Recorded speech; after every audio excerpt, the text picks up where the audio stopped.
Okay guys, here we go. The Kraken sx5 build. Before we get started, as I said in the last video, in the channel update, I was waiting on a couple of braces to turn up. So these are the ones that I was waiting for here. This is the one that goes on top of here for your brake setup. So that one with the carbon fibre, that's from Raven. And these two here. So this one's on the fuel tank side of your engine, and this is the other one that goes on the clutch bell side. So those were the three I was waiting for to turn up in the mail. So they come. This one come today. That one come yesterday. So the other thing that I didn't quite bank on was I forgot that I needed a set of these little shims here. Now I was lucky I had a set spare because I used the ones that I had on me Kraken on the 5B. So those spaces are the ones that go into here. So sort of when your hinge pins go in either side of here on the top and over that side as well. So lucky I had some spare. It didn't really matter. I could have just bloody ordered some anyway, but I didn't need to. I got them. The other thing that I needed, which I wasn't counting on, and is this brace here. Okay, this one goes across the back in there like that. Yeah, there you go. That's a better look. That one there. Now that came with that rear upright set, which has to go on the back of here, guys, straight onto here.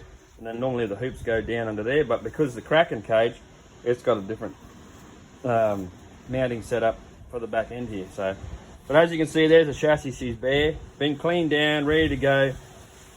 The diff and tranny all good, but I am going to replace as I said before, replace these boots. Some guys reckon you don't need them, but I got them, so I put them on. And here we go. So there's the front arms and my extended front Texas, and here's the radio box. So servo goes in there, and this thing's still running the original HPI steer servo. But we'll see how we go. I may switch all that whole assembly out and go with a sim steer later on down the track. We'll see what happens. The arms, tank, and there's the body. There's the body on the cage. I've trimmed out all the edges. I just got to put a couple of holes in here and here, and then I can sort of mask it all up and get ready for paint. But I'll have to pull these off, pull all these panels off here for paint. So that may be another video by itself. We'll see how we're going for time. So rest of the bits, I reckon we get started. What do you say? Let's move on and start this build.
handy little tip, guys. You get a new rear brace for here. You don't get any inserts in there. So if you're replacing one, you need to make sure you get them out of the old one. See, this is one here. Fit in there. This one, that one. So if you are replacing one, make sure you get these two out, or order a new one. As when you get the new one, it'll be empty like that.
Guys, here we go.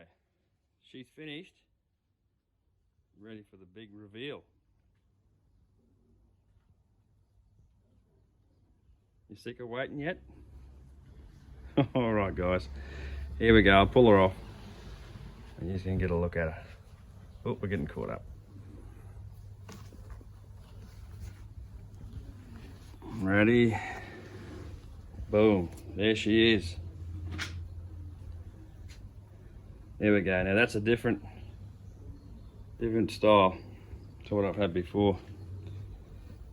I'll give you a bit of a walk around, guys. So what I've tried to do, I don't know if you guys remember the original livery on these sidewinders, sx5s. First of all, they were maroon, and they had two white stripes down here like this. So I've tried to make everything back the same, but they did have a stripe along here which I thought was a bit much. Plus they had one over here with this style on the back. The two stripes, I think they actually had another stripe running along, same on the front, guys, and they had another stripe running along here on both sides. But I thought, you know, it's close to the original livery sort of, but I've put my own little touches on it. So what I did was, first of all, I did the stripes first. All right, so basically, because this is polycarbonate, instead of doing a whole lot of masking up and all that rest of it, they're coated they got a plastic. It's like when you buy a new RC, you peel the clear plastic off. So it's like that on both sides. So it was simple of just drawing out what I wanted, how I wanted to see it on one side, and then flipping it over then, and then using the lines as a guide and cutting out along the backs, all the things, cutting them all out and peeling them off. Then the rest of it's still masked up. So I thought, well, that's a lot easier than trying to tape it all off. So, and because it's polycarbonate, it comes in a sheet, and like I said, it's got the clear plastic on both sides. So it was a no-brainer. The trickiest part was getting my channel name on there. Very finicky, very tiny, trying to get that on there. But as for the rest of it, what I did was I'd started off with clear orange for the flames, and I didn't go too heavy on it. So I didn't want it to be too much. So I did all that first. Also, because I trimmed all this out at the same time. So if you get close, you can sort of see a little bit of the flame stuff in the writing. So just a bit of that true fire sort of stuff. I did that with my airbrush with some clear orange. And then what I did is I painted over the back of it with yellow. So all the orange on this is all airbrush along the sides and along there. The rest of it's all spray can, guys, but all this, everywhere where I've got the orange flame on it is airbrush. So I'll give you a look around this side. There it is again there. A couple of HPI racing stickers, because it is a HPI. And here's those wheels, guys. They look pretty sharp, I think. The wheels, pretty good. I'm gonna say, you know, they look pretty good. We'll see how it goes when they're running. But, and just a metallic purple. It's an automotive paint.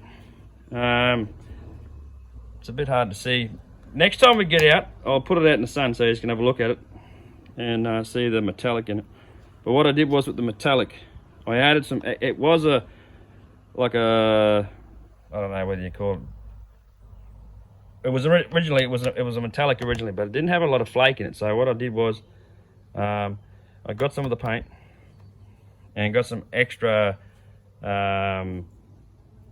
metallic from mate's hobby shop, and it was a purple flake sort of, but real fine. So it was thin enough to go into my airbrush. So I airbrushed all the panels first with that, and it was a pretty heavy mix, and then just backed it with the original automotive purple, and I think it's come out pretty good. So and like I said, she's running the 45. Now when I said internal work, I actually meant that it's actually just been new piston rings and all the burrs basically deburred inside. There was no porting work done. I got myself all muddled up there. I haven't done any porting work on this yet, but I want to down the track. But for now, basically all that was done was stripped apart and basically deburred everything. Got rid of all the sharp edges so everything flows nice and smooth, but there was no port work done, which is something I want to look into down the road a bit. So I just sort of correct what I said in the video, in the last video. So no porting work done on that yet. It's just been all smoothed out, well, deburred I call it. Got rid of all the sharp bits and everything like that. Make it run a bit better.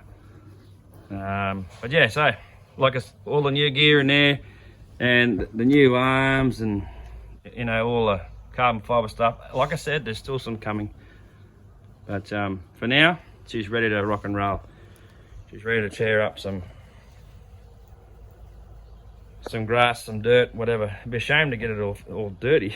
But anyway, guys, so there we have it. She's finished. She's ready to tear up. Anyway, guys, thanks for watching. Yeah,